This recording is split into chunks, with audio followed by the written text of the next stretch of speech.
Which of the following is an example of gross motor skill, यानी कि स्थूल गतिक कौशल का या स्थूल गामक कौशल का उदाहरण है।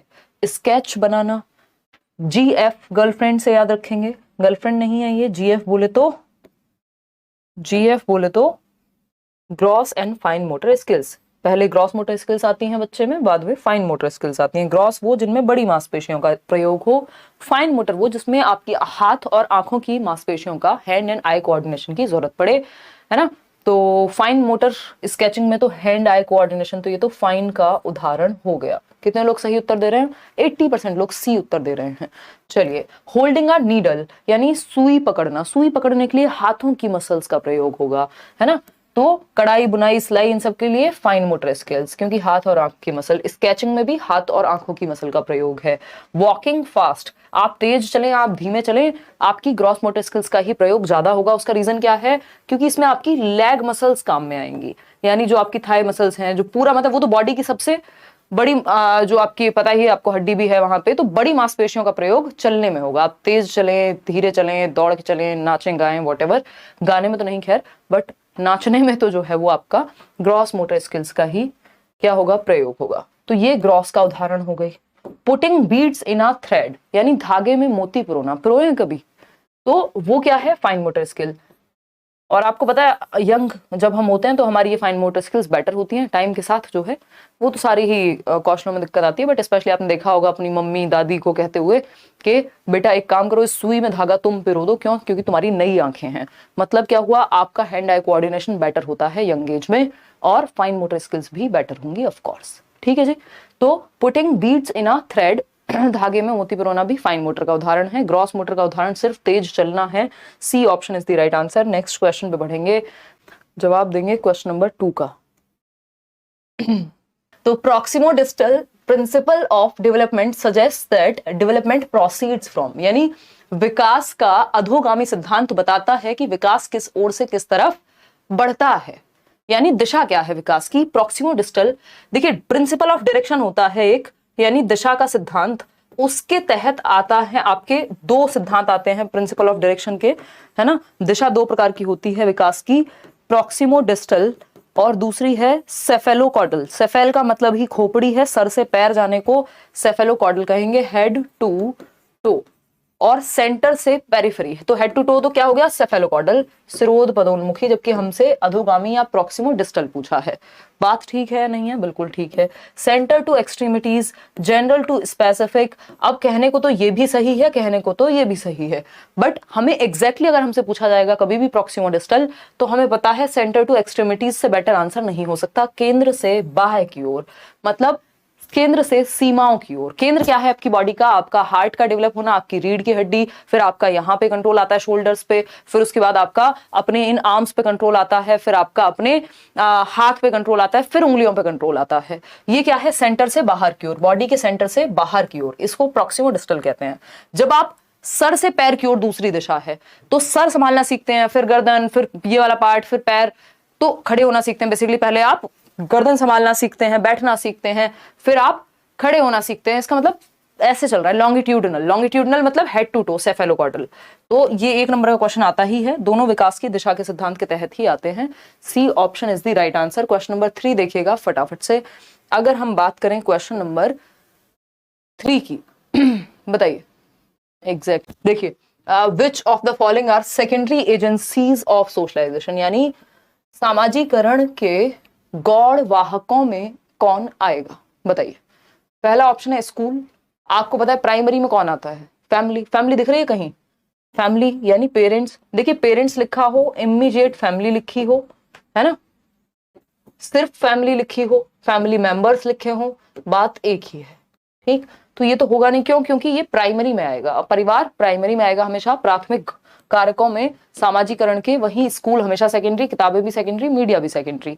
तो फर्स्ट, सेकंड और थर्ड हमें डी ऑप्शन में देखने को मिल रहा है, जो कि सही उत्तर है। D option is the right answer. आगे बढ़ेंगे नेक्स्ट क्वेश्चन पे। 68% लोग ही सिर्फ सही उत्तर दे पाए, जबकि आपको पता था पेरेंट्स कभी भी सेकेंडरी में नहीं आ सकते, सेकेंडरी एजेंसी में नहीं आ सकते पेरेंट्स। क्वेश्चन नंबर 4 देखिएगा और जवाब दीजिएगा। क्वेश्चन नंबर 4 क्या है? अकॉर्डिंग टू जीन पियाजे, यानी जीन पियाजे की थियरी के अनुसार at which stage most children can operate on operations and develop hypothetico deductive thinking, यानी लॉजिक भी आ गया, ऑपरेशंस का मतलब लॉजिक से है ना, और हाइपोथेटिको डिडक्टिव रीजनिंग का मतलब है परिकल्पनात्मक निगमनात्मक चिंतन, ठीक है ना, चिंता नहीं चिंतन। बताओ एक बार फटाफट से बताइए। बिल्कुल, जब हाइपोथेटिको डिडक्टिव रीजनिंग की बात आ जाए तो ये पियाजे की थ्योरी में हम डिस्कस भी कर चुके हैं कि हाइपोथेटिको डिडक्टिव रीजनिंग और एब्स्ट्रैक्ट थॉट अमूर्त चिंतन ये दोनों कहां आते हैं, ऑपरेशंस मतलब लॉजिक किसके बारे में, एब्स्ट्रैक्ट चीजों के बारे में। तो D option is the only right answer over here. आगे बढ़ेंगे, नेक्स्ट क्वेश्चन है क्वेश्चन नंबर 5। अंत तक जाते जाते कुछ क्वेश्चंस मुश्किल भी मिलेंगे, लेकिन ये कंप्लीट सेट है जिसमें सारे टॉपिक्स आपके हैं। जीन पियाजे gave importance to dash in the process of learning, यानी पियाजे ने अधिगम की प्रक्रिया में किसे महत्व दिया। तो रेडीनेस टू लर्न यानी सीखने के लिए तत्परता, नेगेटिव ये हम कर चुके हैं किसी सेट में, मुझे तो याद आ रहा है। फंक्शनल फिक्सनेस होता है एक ही तरीके से किसी काम को करना, ऐसा पियाजे ने नहीं कहा। कॉम्पिटिटिव फीलिंग की बात बिल्कुल नहीं की। नेगेटिव रीइंफोर्समेंट की बात पियाजे करेंगे ही नहीं। रीइंफोर्समेंट, पनिशमेंट, रिवॉर्ड, इन सब की बात पियाजे वाइगोस्की नहीं करते। रेडीनेस टू लर्न, इसका संबंध किससे है, मेच्योरिटी से है, बायोलॉजिकल मेच्योरिटी से है ना, जिसका मतलब होता है जेनेटिक्स से जो हमें समय के साथ रेडीनेस हमारे शरीर में हमारे दिमाग में आती है। अगर 2 साल के बच्चे को आप कहोगे कि बेटा कोई सामान उठा करके ले आओ, एक बड़ी सी टेबल उठा करके ले आओ, तो उसके लिए वो संभव नहीं है। क्यों? क्योंकि अभी रेडीनेस टू लर्न नहीं आया है, अभी उसकी बॉडी, उसका माइंड मिच्योर नहीं हुआ है, परिपक्व नहीं हुआ है उस चीज के लिए। तो पियाजे कहते हैं भाई एक उम्र में आप 2 से 7 वर्ष में एक सिलेबस पढ़ाते हो, फिर कॉम्प्लेक्स टॉपिक बाद में आते हैं। क्यों? क्योंकि बच्चे के अंदर बायोलॉजिकल मैच्योरिटी भी साथ में आएगी, समय के साथ रेडीनेस आएगी सीखने की। आगे बढ़ेंगे क्वेश्चन नंबर 6 पर। अमरजीत एक बच्चा है और उसके बारे में सवाल है। अमरजीत क्या कहता है भाई, Amarjeet considers rules as fixed, यानी अमरजीत कंसिडर करता है कि रूल्स क्या है, फिक्स्ड हैं, एकदम निश्चित हैं, रूल्स को बदला नहीं जा सकता। और वकालत क्या करता है, कहता है advocates that everyone should follow rules irrespective of their personal situations, यानी हर किसी को नियमों का पालन करना चाहिए नो मैटर व्हाट, कि उनकी पर्सनल सिचुएशन क्या है। यानी किसी की जान भी जा रही है तब भी एम्बुलेंस अगर रेड लाइट पे खड़ी है तो रेड लाइट एम्बुलेंस को क्रॉस नहीं करनी चाहिए। रीजन क्या है, किसी की जान भी जा रही हो तब भी झूठ, जान बच रही हो तब भी झूठ नहीं बोलना चाहिए। ये क्या हो गया, ये कह रहा है कौन, अमरजीत, के रूल्स का हर हालत में पालन होना चाहिए चाहे कुछ भी हो जाए, पर्सनल सिचुएशन कुछ भी हो। According to Lawrence Kohlberg's theory of moral development at which stage Amarjeet is at present, भाई किस स्टेज पे है बच्चा, जब रूल्स आर रूल्स, है ना, आपने देखा होगा रूल्स आर रूल्स, तो चाहे आप दोस्त हो कुछ भी हो, नियम तो नियम है, इस समय पे कोई भी फर्क नहीं पड़ता। ठीक, ओबीडियंस एंड पनिशमेंट ओरिएंटेशन, यानी आज्ञा पालन नहीं तो पनिशमेंट मिलेगी। यहाँ पनिशमेंट नहीं है रीजन जो है, यहाँ पे रीजन ये है कि हर किसी को मानने चाहिए, नहीं तो समाज में नियम बिगड़ जाएगा। फिर है गुड बॉय गुड गर्ल, अच्छा लड़का बनने के लिए नहीं, क्योंकि मानने ही होते हैं नियम इसलिए। इंस्ट्रूमेंटल पर्पस ओरिएंटेशन है tit for tat, give and take, कि मुझे ये मिलेगा मैं तुम्हें ये दूंगा, ऐसी भी कोई बात नहीं हो रही। 4th स्टेज है लॉ एंड ऑर्डर ओरिएंटेशन, यानी कानून और व्यवस्था उन्मुखीकरण है ये 4th स्टेज, जहां पे नियम क्या है, लॉज फिक्स्ड होते हैं, और बच्चा जो है स्कूल एज की ही बात हो रही है यहाँ पे, और ये बिल्कुल भी वो इन नियमों को नहीं मानता। फॉर एग्जाम्पल मैं आपको एग्जाम्पल, हिमांशु सिंह, मतलब मेरी शादी का नहीं, मेरी एक फ्रेंड है पुरानी बुलंदशहर की, उसकी शादी का, तो अभी मेरी बात हो रही थी मीनल से थोड़ी देर पहले तो मुझे याद आ गया एग्जाम्पल।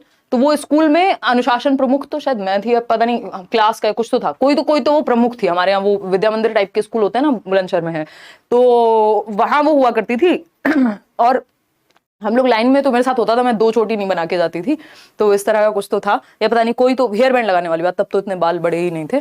तो वो अब अच्छी फ्रेंड थी मेरी, बेस्ट फ्रेंड थी उस समय पे, तो अब उसका ये रहता था, वो मेरे को भी नहीं छोड़ती थी, कह रही यार रूल्स तो रूल्स होते हैं मानसी, रूल्स आर रूल्स, ये वो, क्योंकि स्कूल वाली बात है। स्कूल में क्या करते हैं बच्चे, भाई नियम है, चाहे दोस्त हो कोई और हो, मानेंगे नहीं। और वही चीज अगर कॉलेज में हो रही होती तो चल जाता मामला।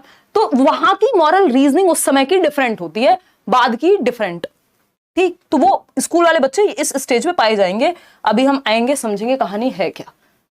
जबकि ऐसा हो सकता है किसी दिन कोई समस्या हो इसलिए ना लगा पाया हो कोई, ये तो मैं खैर आपको मजाक वाला एग्जांपल दे रही थी, बट सच में किसी के साथ कोई समस्या हो सकती है इसलिए उस दिन लेट आया हो, बट आप क्या कहेंगे, नहीं पनिशमेंट तो मिलेगी। तो वो लॉ एंड ऑर्डर वाली स्टेज हो गई। अगर हम बात करते हैं यहाँ पे, इनके 6 स्टेजेस दिए हैं कोहलबर्ग ने, कल हम कोहलबर्ग का टॉपिक करने भी वाले हैं, और 3 लेवल्स दिए हैं। टोटल नंबर ऑफ स्टेजेस जो हैं वो 6 स्टेजेस हैं, 6 चरण हैं और 3 स्तर हैं। ठीक है बात।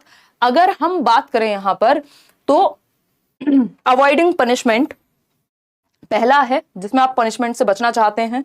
प्री कन्वेंशनल लेवल पे टिट फॉर टैट है। ये 3 से 7 वर्ष के बच्चे के लिए जनरली, यानी चाइल्डहुड, अर्ली चाइल्डहुड वाला स्टेज हो गया।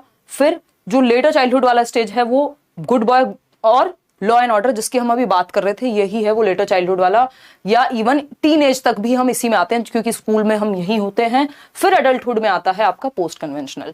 ठीक है, खैर इस पे चर्चा हम कल स्पेशली करेंगे जब इस थियोरी को डिस्कस करेंगे। आगे बढ़ेंगे, क्वेश्चन नंबर देखिएगा 7। क्वेश्चन नंबर क्या है 7, और समझते हैं कहानी है क्या। देखिएगा क्वेश्चन नंबर 7, देखिए एक बार अगर हम बात करते हैं तो क्वेश्चन नंबर 7 देखिए, during a group work in class Ram finds his students struggling to solve a given question. यानी कि एक ग्रुप वर्क हो रहा है क्लास में, यानी ग्रुप में बैठ करके बच्चे जो हैं काम कर रहे हैं कुछ, और in order to scaffold them Ram should, यानी उनको मदद करनी है अगर, तो क्या करना चाहिए राम को, बताइए एक बार। आज क्लास में ज्यादा ही मस्ती हो रही है, निशा जिस दिन आती है उस दिन मस्ती भरपूर होती है। देखिएगा एक बार, तो कक्षा में समूह कार्य के दौरान रमेश का राम बना दिया मैंने उधर, देखा कि उसके विद्यार्थी दिए गए प्रश्न का हल ढूंढने में जूझ रहे हैं, स्ट्रगल कर रहे हैं। विद्यार्थियों के सहयोग के लिए रमेश को क्या करना चाहिए? खुद से प्रॉब्लम को सॉल्व कर देना चाहिए। बताइए एक बार क्या करना चाहिए? C option. हाँ, आप बहुत बढ़िया अलका यादव, धन्यवाद, बहुत खूब। में हाँ, तो ऐसी तो बातें करते हैं ना, नॉर्मल लोग ऐसी तो बात करते हैं कि नहीं, दोस्तों में बात हो रही है कि अरे यार ये करा दो, है। देखिए फटाफट से आंसर करो। वो तो निशा ने शादी नहीं की, नहीं तो कुछ काम तो ये भी कर ही देती। क्या मतलब, लड़कियां शादी के बिना कुछ काम नहीं कर सकती? देखो एक बार, बहुत बकैती हो रही है आज। क्या क्या? इनसे भी मंगा लें, अच्छा ये भी सही है। क्वेश्चन नंबर 7 देखो एक बार, अगर हम बात करते हैं सी ऑप्शन की, 92% लोग देखते हैं। Tell them to copy the answer, नहीं कॉपी करके तो कोई फायदा नहीं होने वाला, सीखेंगे क्या। Ask them to withdraw given assignment and move on to next task, यानी कि ये वाला काम छोड़ दो, किसी और पे जाओ। फिर छोड़ते ही रहेंगे बच्चे जीवन भर, जहां भी स्ट्रगल करेंगे वो काम छोड़ देंगे।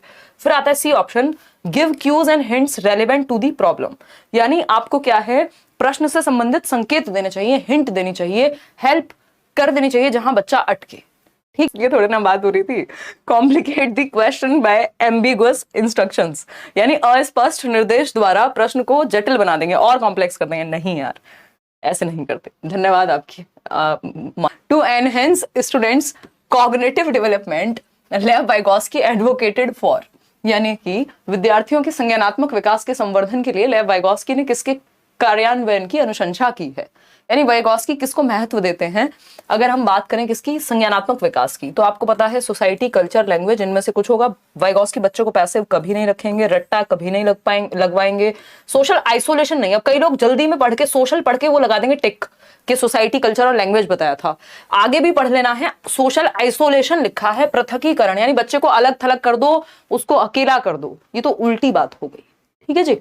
तो यूज ऑफ कल्चरल टूल्स, यानी सांस्कृतिक उपकरणों का प्रयोग करना, जो भी संस्कृति में चीजें चलती आ रही हैं उनको सीखना। ठीक है, हाँ दूसरे वाले में हमको दिखाएंगे, कोई बात नहीं। नेक्स्ट क्वेश्चन पे आते हैं, क्वेश्चन नंबर है 9। क्वेश्चन नंबर 9 है, देखिएगा क्वेश्चन नंबर 9 क्या कहता है, progressive education places dash at the centre of teaching learning process, यानी प्रगतिशील शिक्षा शिक्षण अधिगम प्रक्रिया के केंद्र में किसे स्थान देती है।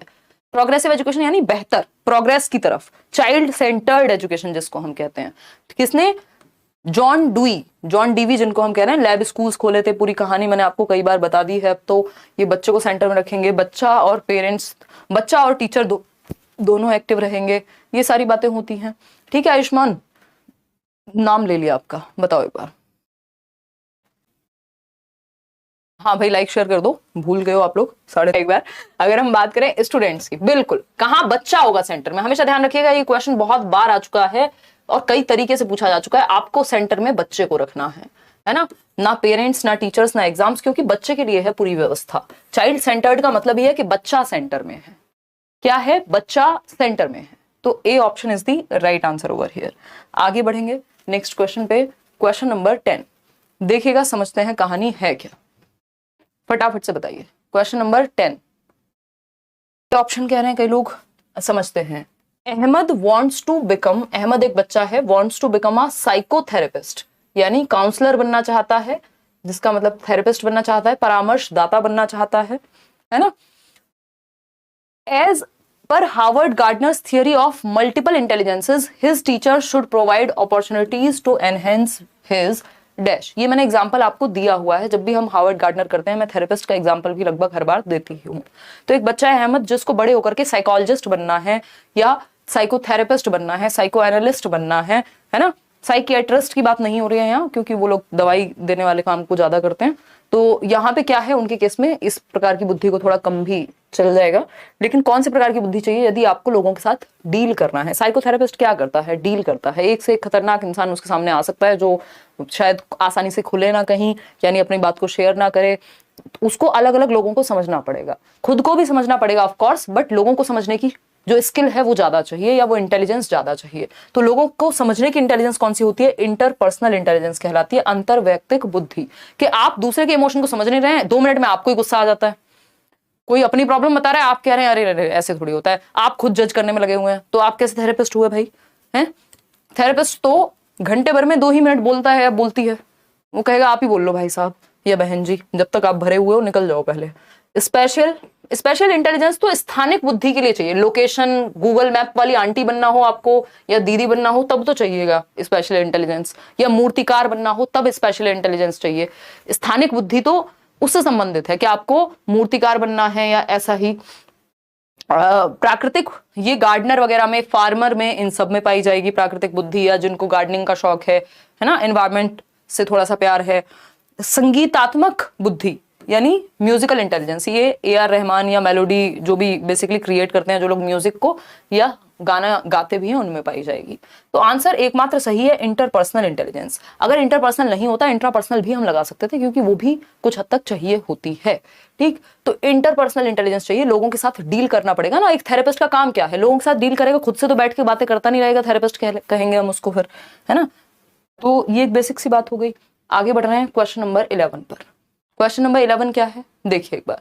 क्वेश्चन नंबर 11 है, वाइल प्रैक्टिसिंग कोऑपरेटिव लर्निंग, यानी सहयोगात्मक अधिगम को सीखते समय या प्रैक्टिस करते समय या अप्लाई करते समय क्लासरूम में टीचर को क्या करना चाहिए। बताइए, ये गलत हो गया है हमसे, ये गलत नहीं होना चाहिए था। विकास गार्डनर का क्वेश्चन सबसे आसान क्वेश्चन आता है, अगर हम उसको गलत करेंगे तो ऐसे कैसे चलेगा दीदी और भैया? बताओ एक बार, फटाफट से बताओ। अंशु लाइक शेयर करते नहीं हो, नाम लेके क्या करेंगे हम, हैं गिव एंड टेक करेंगे, टिट फॉर टैट होगा। देखिएगा एक बार। तो वाइल प्रैक्टिसिंग कोऑपरेटिव, सहयोगात्मक अधिगम, यानी जहां बच्चे ग्रुप में सीख रहे हैं, सहयोग करके सीख रहे हैं, तो टीचर को क्या ध्यान में रखना है। Make same ability based grouping, यानी सब बच्चों को एक जैसे ही बच्चों को एक ग्रुप में डालो, जो फर्स्ट आते हैं उनको एक साथ, जो लास्ट आते हैं उनको एक साथ, जिनका मैथ्स अच्छा है उनको एक साथ नहीं। मिक्स्ड ग्रुपिंग करनी चाहिए, ना कि सेम एबिलिटी ग्रुपिंग। होमोजीनियस हो जाएगा। सेम एबिलिटी ग्रुपिंग का मतलब है होमोजीनियस ग्रुप बना दिया आपने, एक रूप, एक जैसे बच्चे हैं, जबकि हमें डिफरेंट एबिलिटी वाले बच्चे चाहिए एक ग्रुप में, ताकि एक दूसरे से डिफरेंट चीजें बच्चे सीख पाए। बहुत बढ़िया। नेक्स्ट है, instruct students to follow only prescribed procedure, यानी सिर्फ जो प्रेस्क्राइब कर दिया है उसी प्रोसीजर को फॉलो करना है। इसमें बच्चा एक्टिव नहीं रहेगा, बच्चे को पैसिव कर दिया, रोट लर्निंग पे फोकस हो गया कि जितना बताया गया उतना ही रट्टा लगाओ। रेस्ट्रिक्ट यूज ऑफ डिस्कशंस, यानी डिस्कशंस यानी चर्चा, वाद विवाद के तो अवसरों को बढ़ावा देना चाहिए, रेस्ट्रिक्ट नहीं करना चाहिए, उन्हें कम नहीं करना चाहिए, है ना। Make groups of diverse learners, ये बात एकदम सही है, विविध विद्यार्थियों के समूह बनाना, हेट्रोजेनस ग्रुपिंग करना, मिक्स्ड एबिलिटी ग्रुपिंग करना, यानी डिफरेंट एबिलिटी वाले बच्चे हैं। D option is the only right answer over here. Question number 12 देखिएगा और जवाब दीजिएगा। क्या कहता है question number 12? In a classroom discussion on cricket, cricket पर डिस्कशन हो रहा था, आईपीएल मैच पे हो सकता है, इन जनरल क्रिकेट पर क्या हो रही थी, चर्चा हो रही थी। एक अध्यापक लड़कियों की अपेक्षा लड़कों को अधिक अवसर दे रहा है। वो कह रहा है कि लड़कों को ज्यादा पता होगा क्रिकेट के बारे में, जो जैसा कि कल्चर है ऐसा हो भी सकता है कि ज्यादा लड़के ही पार्टिसिपेट कर रहे हो, बट आपको पार्टिसिपेट कराना है फीमेल्स को भी या गर्ल्स को भी, तो उसके लिए आपको एटलीस्ट मौका तो बराबर देना पड़ेगा, चाहे कोई लड़की कम बोले ज्यादा बोले। तो उसके लिए क्या है यहाँ पे, उसके लिए यहाँ पे ध्यान रखना है हमें कि बॉयज को ज्यादा मौका दिया जा रहा है गर्ल्स के मुकाबले। By doing so he is, क्या दर्शा रहे हैं अध्यापक महोदय, कंबाइनिंग स्टीरियोटाइप थ्रेट, यानी रूढ़िबद्ध चुनौतियों को कम कर रहे हैं, कॉम्बैटिंग कॉम्बैट कर रहे हैं, लड़ रहे हैं स्टीरियोटिपिकल थिंकिंग से। वो तो खुद स्टीरियोटाइप में बह गए हैं, तभी तो लड़कों को ज्यादा महत्ता दे रहे हैं क्रिकेट जैसे मुद्दे पे, क्योंकि उनको लगता है लड़के ही ज्यादा इंटरेस्टेड होंगे। प्रैक्टिसिंग जेंडर बायस, बिल्कुल 100% सही बात है। जेंडर पूर्वाग्रहों का पालन कर रहे हैं, क्योंकि स्टीरियोटाइपिंग में हमेशा पूर्वाग्रह शामिल होते हैं। किसी एक पक्ष में झुके हैं तभी तो स्टीरियोटाइप बने हैं ना, वो कोई तो प्री कंसीव्ड नोशन रहा होगा। जेंडर इक्वालिटी को एंश्योर कर रहे हैं, अगर कर रहे होते तो किसी एक तरफ थोड़े ना झुकते। ब्रेकिंग जेंडर स्टीरियोटाइप्स, जेंडर रूढ़िबद्ध धारणाओं को तोड़ रहे होते तो उल्टा भी कर सकते थे, फिर फीमेल से या गर्ल्स से ज्यादा क्वेश्चन पूछ सकते थे। लेकिन यहाँ पे जो चला आ रहा है उसी को वो फोकस कर रहे हैं, जिसमें बायसनेस छिपी हुई है, जो एक तरफ झुका हुआ है कि सिर्फ लड़कों से ही पूछना है अगर क्रिकेट के बारे में बात हो रही है। और यही जो महाशय हैं, अगर ऐसे टीचर होंगे, जब कुकिंग के बारे में बात होगी तो लड़कियों से पूछना शुरू कर देंगे। तो ये जेंडर स्टीरियोटाइपिंग है कि जो चीजें चली आ रही हैं बस उसी बहती गंगा में हाथ धो रहे हैं। क्वेश्चन नंबर 13 देखिएगा, समझते हैं कहानी है क्या, बताइएगा।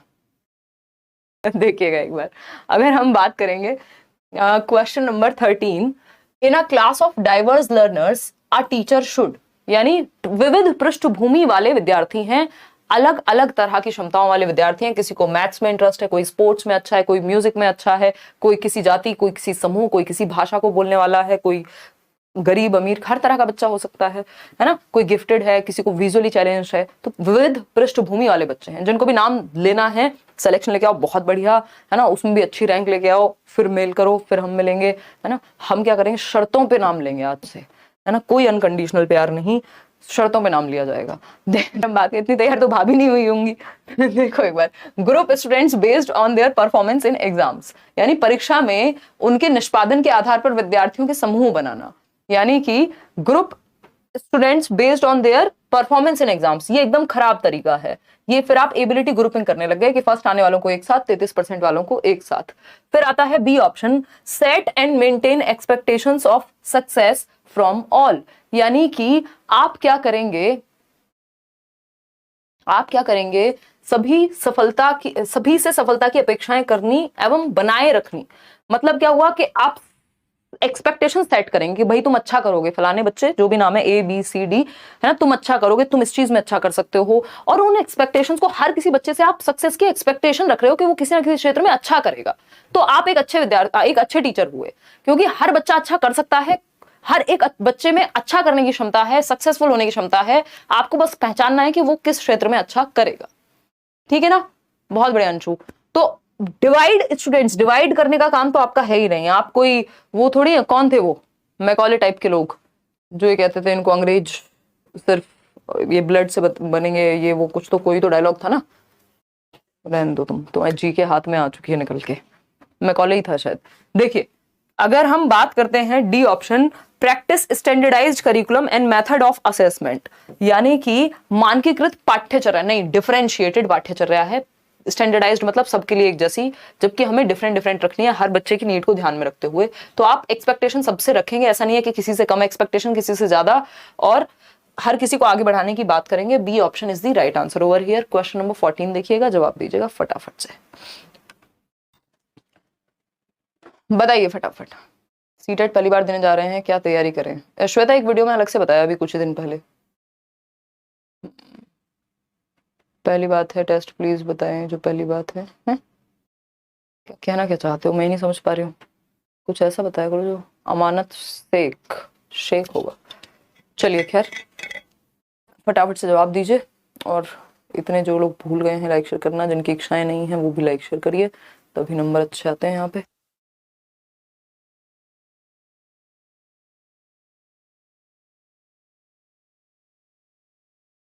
देखिएगा एक बार, जवाब दीजिएगा। क्वेश्चन नंबर है 14, क्या पूछा है क्वेश्चन नंबर 14 में, देखते हैं समझते हैं कहानी है क्या। क्वेश्चन नंबर 14 कहता है फॉर्मेटिव असेसमेंट। एक होता है सबमेटिव असेसमेंट, जिसको हम कौन सा आकलन कहते हैं, सबमेटिव असेसमेंट को हम योगात्मक आकलन कहते हैं, जो हमारा किसके लिए होता है, ऐसे टाइप, जिसको हम कह रहे हैं कि जो जजमेंट के लिए होता है। रचनात्मक आकलन आपका किसके लिए, फीडबैक के लिए होता है ना, कि आपसे FA में कोई टेस्ट ले लिया, कोई एक्टिविटी करा ली, only at the beginning of the session, यानी सिर्फ शुरुआत में होगा। Throughout the session for all students, पूरे सेशन के पूरे सत्र के दौरान होता रहेगा। आपको पता है FA1 FA2 FA3 FA4 पूरे सेशन के दौरान होते रहते हैं। सिर्फ अंत में होगा, या फिर उनके लिए होगा जिनको चैलेंजेस फेस करने पड़ रहे हैं, ये सभी के लिए होगा और थ्रू आउट होगा, यानी सभी विद्यार्थियों के लिए पूरे सत्र के दौरान ड्यूरिंग द प्रोसेस चलते रहेंगे एफए जो है या फॉर्मेटिव असेसमेंट, रचनात्मक आकलन, ताकि फीडबैक मिलता रहे। क्वेश्चन नंबर, आकलन होता है बच्चों को जांचना कि आपने पढ़ा दिया, अब आप जांचने का प्रयास कर रहे हैं। ठीक है जी, फटाफट से बताएंगे जल्दी। क्वेश्चन नंबर है आपके सामने 15। Which of the following question will promote critical thinking among students? मतलब कि निम्नलिखित में से कौन सा प्रश्न विद्यार्थियों में समालोचनात्मक चिंतन को बढ़ावा देगा? समालोचनात्मक चिंतन मतलब सिर्फ मान नहीं लेना है, हर एक पक्ष को जानने की कोशिश करनी है, अलग अलग पर्सपेक्टिव से किसी चीज को देखना है। ये नहीं है किसी ने कह दिया कि 2000 के नोट में चिप होती है तो चिप है ना, ये क्रिटिकल थिंकिंग नहीं है। क्रिटिकली आपको जानना पड़ेगा, पढ़ना पड़ेगा, उसके बारे में कई सारे पक्षों को देखना पड़ेगा, जस्ट मान नहीं लेना है कि बिल्ली रास्ता काट जाए तो खराबी हो जाता है। ठीक, तो critical thinking among students, what is the capital of Sri Lanka? तो ये तो आप वन वर्ड में जवाब दे दोगे भैया श्रीलंका की कैपिटल क्या है, क्लोज एंडेड हो गया। When is teacher day celebrated in India, ये भी आप वन वर्ड में जवाब दे दोगे।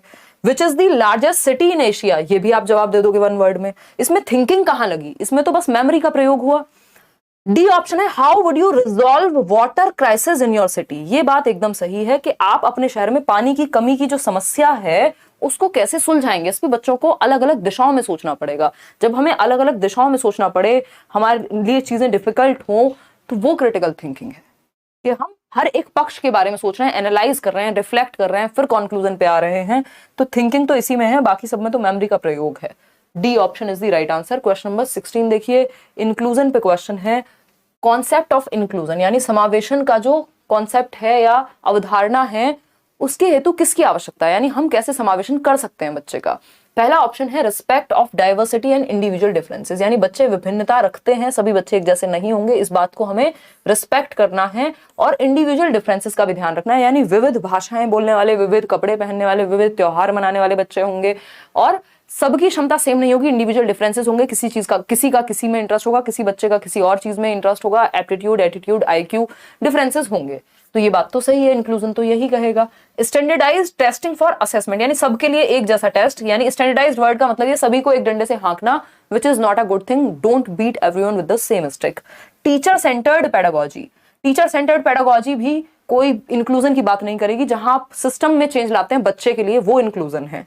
Labelling the child and segregating, ये दोनों ही इतने नेगेटिव वर्ड हैं। सेग्रीगेट करना, लेबल करना। सेग्रीगेट मतलब अलग थलग कर दो, 4 बच्चे फर्स्ट आते हैं, इनको अलग करो, बाकी सबको अलग बिठाओ। लेबल मतलब ये फर्स्ट आता है, ये लास्ट आता है, ये करना, ठप्पा नहीं लगाना बच्चे पे। तो ए ऑप्शन ही सही है। विविधता और व्यक्तिगत भिन्नताओं के लिए सम्मान होना चाहिए, वो ही इंक्लूजन है। इंक्लूजन का मतलब ये सबको इंक्लूड करना, सबका समावेशन। डिस्लेक्सिया पे एक क्वेश्चन है, फटाफट से जवाब देंगे। Question number 17, dyslexia poses direct challenges in the domain of, यानी पठन वैकल्य जो है, डिस्लेक्सिया से किस एक डोमेन में, किस एक क्षेत्र में समस्या का सामना करना पड़ता है मुख्य रूप से। इमोशनल रेगुलेशन में डिस्लेक्सिया वाले बच्चों को गुस्सा ज्यादा आता है, ऐसा तो कुछ नहीं है। बॉडी कोऑर्डिनेशन यानी हाथ पैर चलाने में दिक्कत होती है। याद कीजिए वो तारे जमीन पर का ईशान अवस्थी, क्या उसको हाथ पैर चलाने में दिक्कत थी? क्या उसको गुस्सा ज्यादा आ रहा था? नहीं, उसकी तो जान को लोग आए हुए थे इसलिए बेचारा दुखी हो जाता था। सोशल इंटरेक्शंस, क्या उसको अपने भाई से बात करने में दिक्कत थी? पापा से तो चलो डर था, तो ऐसा तो नहीं है सोशल इंटरेक्शन में दिक्कत थी।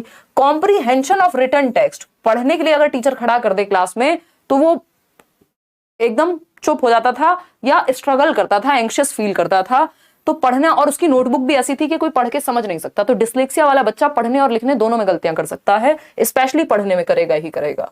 तो रीडिंग एंड राइटिंग, जैसे 100 को वॉज पढ़ सकता है, गॉड को डॉग पढ़ सकता है, बी को डी पढ़ सकता है, 6 को 9 पढ़ सकता है।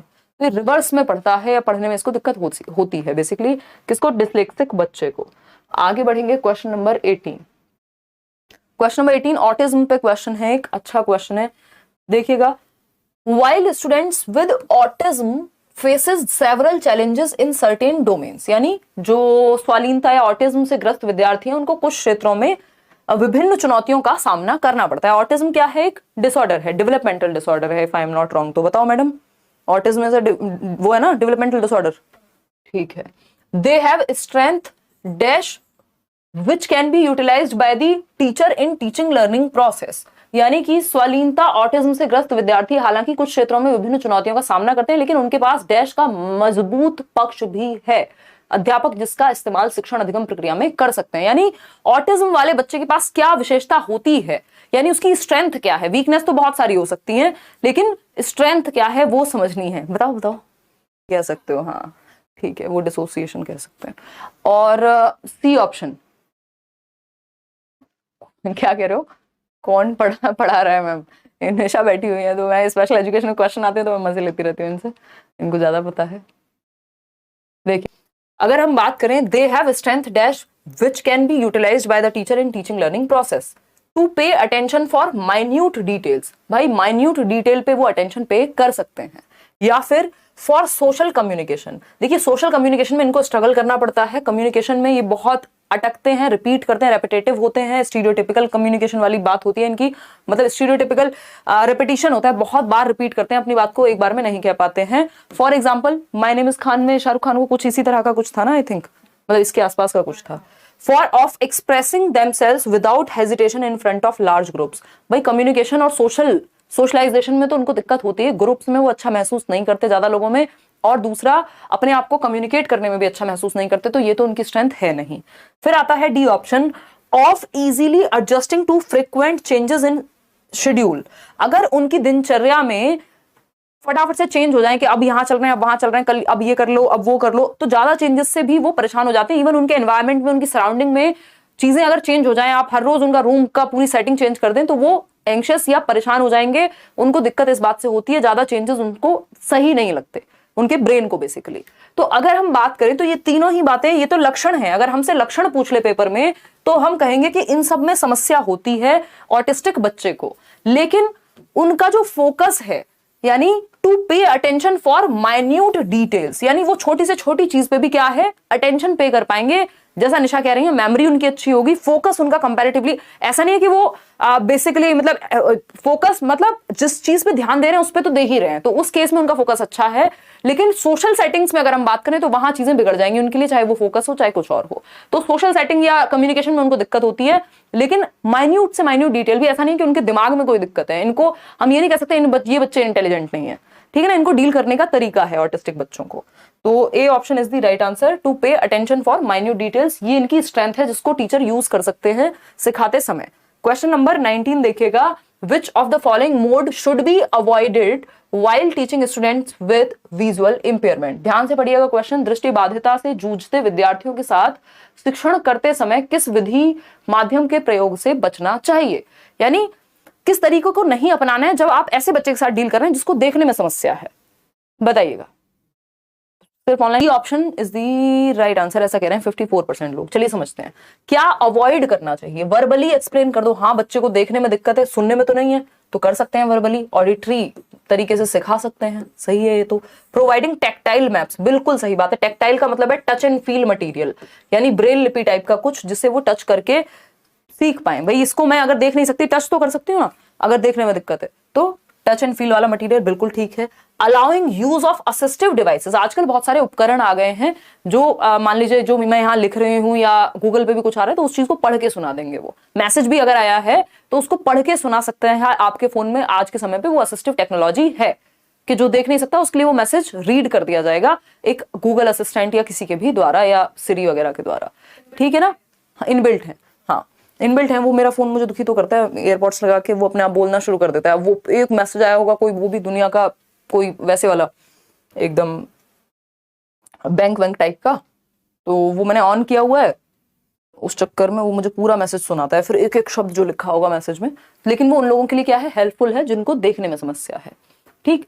फिर आया D option, using written test to assess learning, यानी कि अधिगम के आकलन के लिए लिखित परीक्षण लेना। ये खराब तरीका है। भाई जिस बच्चे को रिटन टेस्ट क्यों लोगे, जिसको देखने में दिक्कत है उसको लिखने में भी होगी या उसको पढ़ने में भी होगी, तो ये फिर प्रॉब्लमेटिक है कि आप रिटन टेस्ट की बजाय बाकी के 3 तरीके यूज करें। तो हम अवॉइड करेंगे रिटन टेस्ट को, तो D option is the right answer.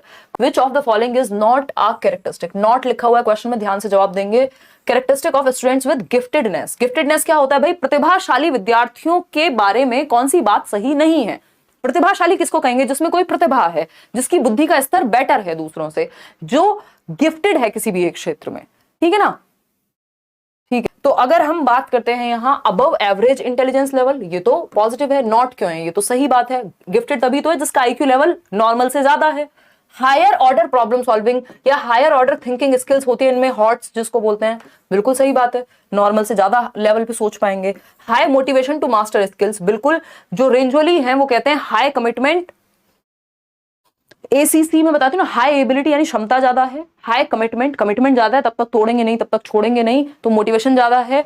और तीसरा क्या है आपका, बताओ एक बार फटाफट से, क्रिएटिविटी, हाई क्रिएटिविटी यानी कुछ नया करने की क्षमता भी इनके अंदर होती है। लेकिन स्लो नहीं होते ये प्रोसेस इंफॉर्मेशन में, बल्कि इनको जरूरत से ज्यादा जल्दी समझ में आ जाती हैं चीजें, या जल्दी से ग्रहण कर लेते हैं किसी भी चीज को, फटाफट से सीख लेते हैं। ये बोर्ड महसूस करेंगे यदि इनको चैलेंजिंग टास्क नहीं दिए जाएंगे। तो ये विशेषता नहीं है गिफ्टेड बच्चे की, ये स्लो लर्नर की विशेषता हो सकती है कि वो धीमे सीखता है, लेकिन गिफ्टेड बच्चा तेज सीखेगा। तो D option is the right answer, यही गलत है और यही सही है क्योंकि पूछा ही गलत है। क्वेश्चन नंबर 21 देखिएगा, फटाफट से 2 डैश लगे हुए हैं, इसमें आप लोग आसान क्वेश्चन भी गलत कर देते हैं जहां पे 2 फिल इन द ब्लैंक होते हैं।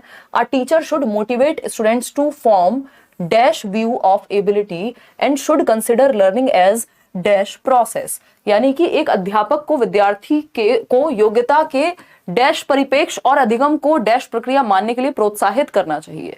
तो किस चीज के लिए मोटिवेट करना चाहिए, कि जो एबिलिटी है उसको कैसे देखे, क्षमता को कैसे देखे विद्यार्थी। वृद्धि बोधक होती है क्षमता, यानी इंक्रीमेंटल होती है, हाँ आप क्षमता को बढ़ा सकते हैं यदि आप उस पर काम करें तो। और लर्निंग क्या है, एक एक्टिव प्रोसेस है यहाँ, यानी बच्चा सक्रिय होकर के सीख सकता है। और अगर हम यहाँ बात करें तो एबिलिटी क्या है, इंक्रीमेंटल है, फिक्स्ड नहीं है कि बस जिसमें क्षमता है उसमें है, हम में हो ही नहीं सकती, मेहनत तो करो, है ना। एंटिटी यानी अस्तित्व बोधक है और एक निष्क्रिय, पैसिव नहीं हो सकती लर्निंग प्रोसेस, इसको एकदम हटाना है बिल्कुल, एक टीचर को पैसिव बनानी भी नहीं चाहिए, और एक ऐसी एंटिटी नहीं है जो फिक्स्ड है, ठीक है। इंक्रीमेंटल है बट पैसिव है, पैसिव नहीं हो सकती, निष्क्रिय नहीं हो सकती, ये वाला ऑप्शन सही था, आगे वाला गलत है। एक ऐसी फिक्स्ड एंटिटी है और एक्टिव है, फिक्स्ड नहीं है, एक एंटिटी नहीं है जो एबिलिटी है कि बस फिक्स हो गई, इतनी ही मिली है, इसको आप काम नहीं कर सकते। भाई इंसान चाहे तो खुद पे क्यों नहीं काम कर सकता, है ना। तो अस्तित्व बोधक ना होकर के वृद्धि बोधक है, यानी कि एक इंक्रीमेंट संभव है, लर्निंग जो है या एबिलिटी जो है आपकी वो इंप्रूव हो सकती है आपकी, जब आप खुद पे काम करते हैं, मेहनत करते हैं, समझते हैं चीजों को, दिमाग से यूज करते हैं इस दिमाग का, क्योंकि ज्यादा से ज्यादा भी यूज करें तो कितना 5-6% ही लोग मैक्सिमम ब्रेन का यूज कर पाए हैं। तो अगर आप ज्यादा यूज कर रहे हैं उस चीज का तो वो चीज बेटर हो जाएगी, जो आपका ब्रेन है, एबिलिटी है वो निखर जाएगी, इंप्रूव हो जाएगी। क्लियर है ना बात तृप्ति, बहुत बढ़िया। तो A option is the right answer over here.